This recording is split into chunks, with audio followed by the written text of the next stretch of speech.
With us, I want to bring Mary Bruce back in from the White House. All right, so Mary, this has passed at this point, so the government will reopen. Give us a sense now. This bill will, in very expedited order, make its way to President Trump for his signature. It's a rush order on this bill tonight, Lindsay. The president wants to get this signed tonight in short order. He plans to sign this in front of the cameras in the Oval Office at 9:45 tonight. That is very quick by D.C. standards. It can often take a lot longer for a bill to be enrolled, go through the official process, make its way up here to the White House. But when they want to rush it, they can.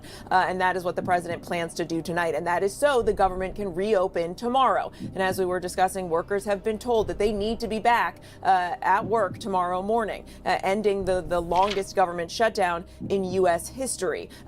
President Trump also proceeded over what is tied for the second longest government shutdown in U.S. history. So he has two of these lengthy historic shutdowns under his belt. But tonight, given the way that this ended, given the way the Democrats held out for 40 plus days over these demands over health care, and yet have been willing to reopen the government without, let's be honest, getting what was their core demand, the extension of those Obamacare subsidies, the president, this White House, is feeling politically very good tonight. You can imagine there is some vindication there, Mary Bruce. Mary, actually, I do want to get one more question to you as we're about to bring in a Republican congressman to get his take on this.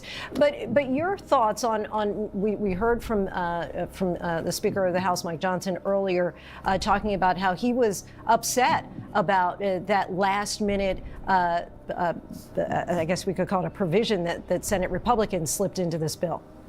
Yeah, lots of questions about how this is going to work, being able to essentially have the ability to sue over these phone records, which again, keep in mind, are not detailed, of what was discussed in a phone call, but simply the fact that a call occurred, a call log, if you can imagine something like that. But that provision, making it in there over the objection, as you saw, of many Republicans and Republican leaders, but in there nonetheless, and now will be passed into law when the president signs this here later tonight. I think there are also a lot of questions about what comes next in terms of healthcare, which is what this shutdown was essentially all over.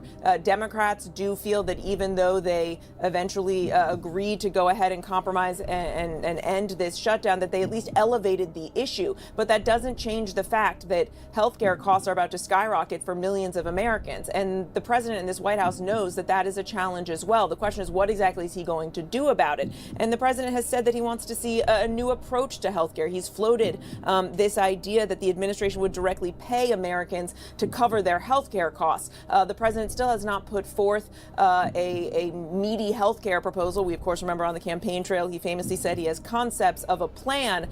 Whether that plan starts to take shape in more of a concrete way in the coming weeks and months, given the attention that this shutdown put on this issue, will certainly be something we are watching very closely. Lindsay. Yes, because clearly Republicans have said now for more than a decade that Obamacare doesn't work, and we'll see what they ultimately are able to come up with to replace it. Mary Bruce from the White House, thanks so much.